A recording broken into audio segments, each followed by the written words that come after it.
What I'm talking about is a victory that you might not be seeing, but I'm telling you it is there. And that is we're starting to see wins in the culture. Now, we saw it with President Trump, more blacks and minorities voting for President Trump, switching over to the Republican Party.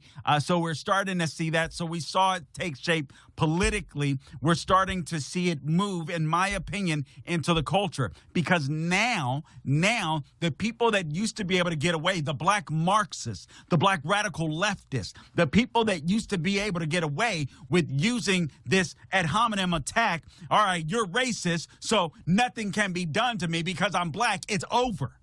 Now, guys, I got to admit, I've seen some stuff online that I'm not comfortable with, that I don't like, but I believe in free speech. I've seen even conservatives talk about black fatigue.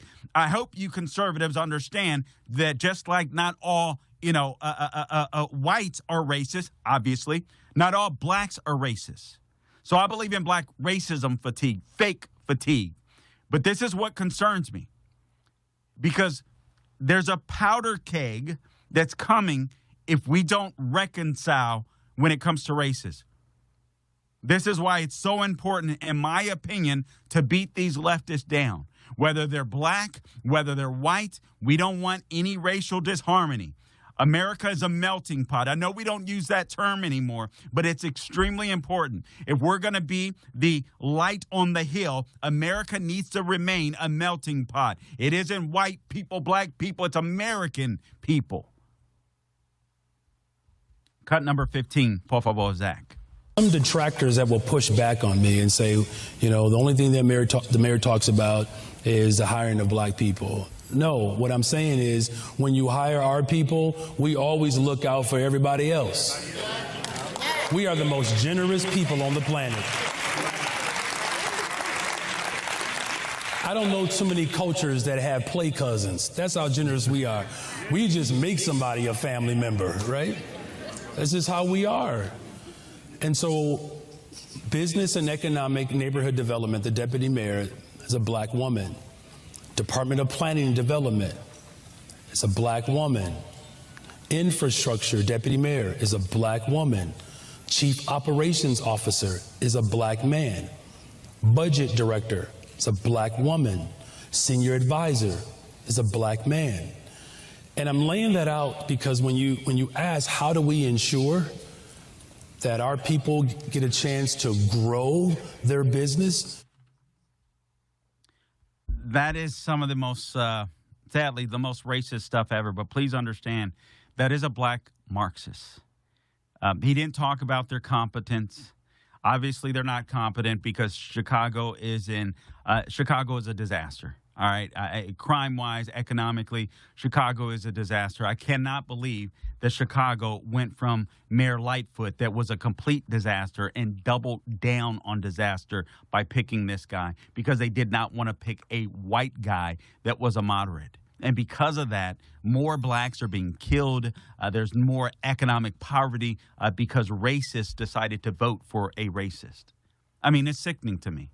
It is so sickening. I can't believe it. But again, we're winning this cultural battle because people are fed up with it. But what I don't want you to do is become a racist yourself. Understand that you're dealing with black Marxists. Understand that you're dealing with leftists.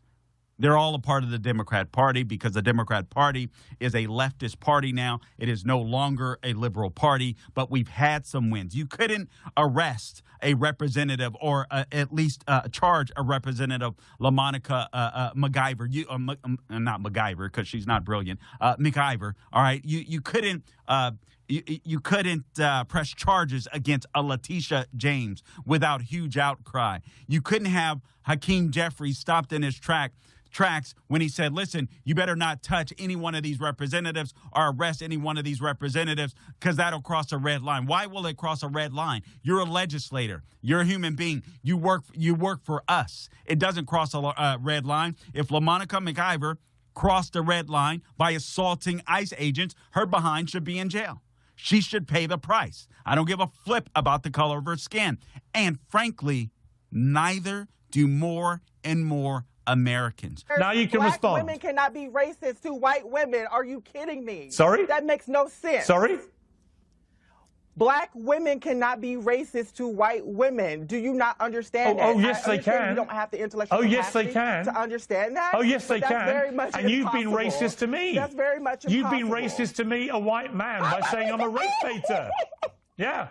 How am I racist to you? I'm black. I can't be racist to you. You called me a race baiter with no evidence. To me. When have I been a race baiter? You can be racist to me. When have I been a race baiter? But I'm a powerhouse. Tell Okay. All right. Guys, I'm telling you, we're watching the cultural collapse of affirmative action. The Supreme Court has taken it on inside of these academic, if you will, indoctrination centers across the country. And a lot of them are not adhering to that.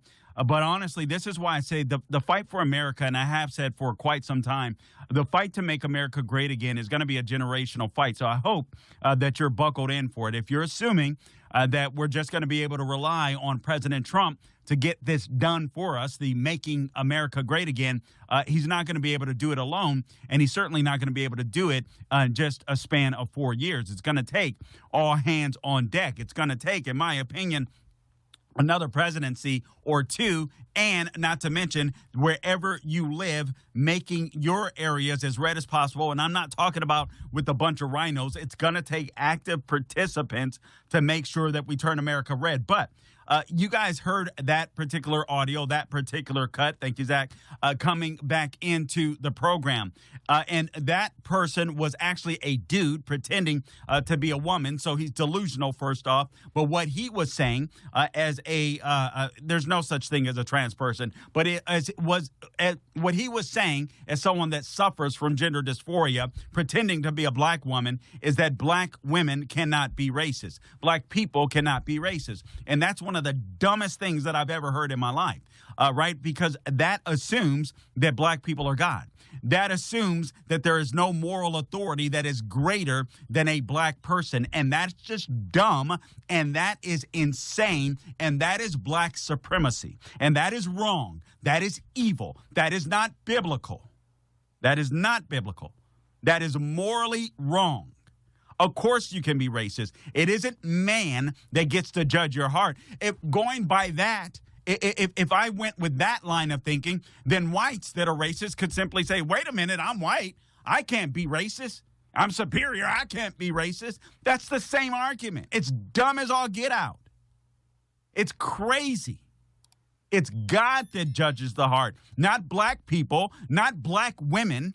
God judges the heart.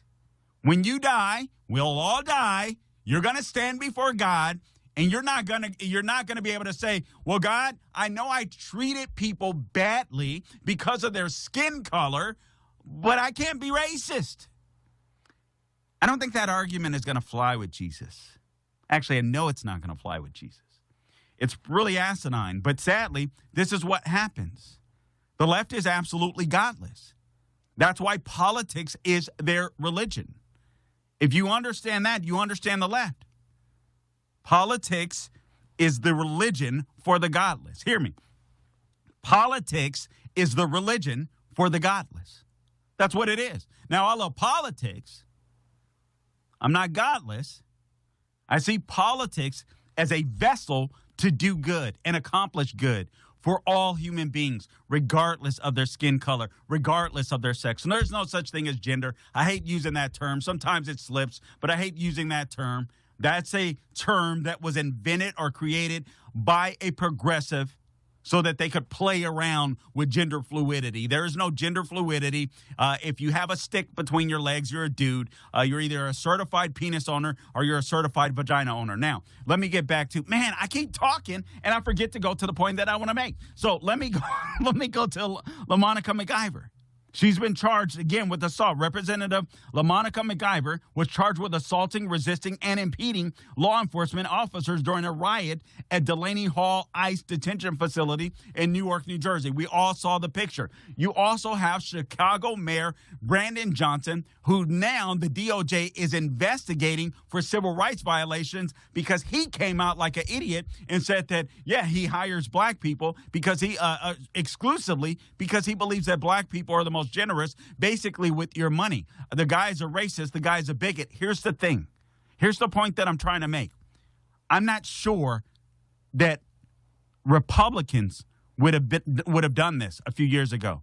When Hakeem Jeffries said you'll cross a red line if you arrest one of those people that assaulted ICE officers, you know what he meant, right? Well, they're black. You'll be in serious trouble if you arrest a black person. No, you won't. Times are changing. America is becoming less and less racist because now you have conservatives that are no longer putting up with the nonsense from the left.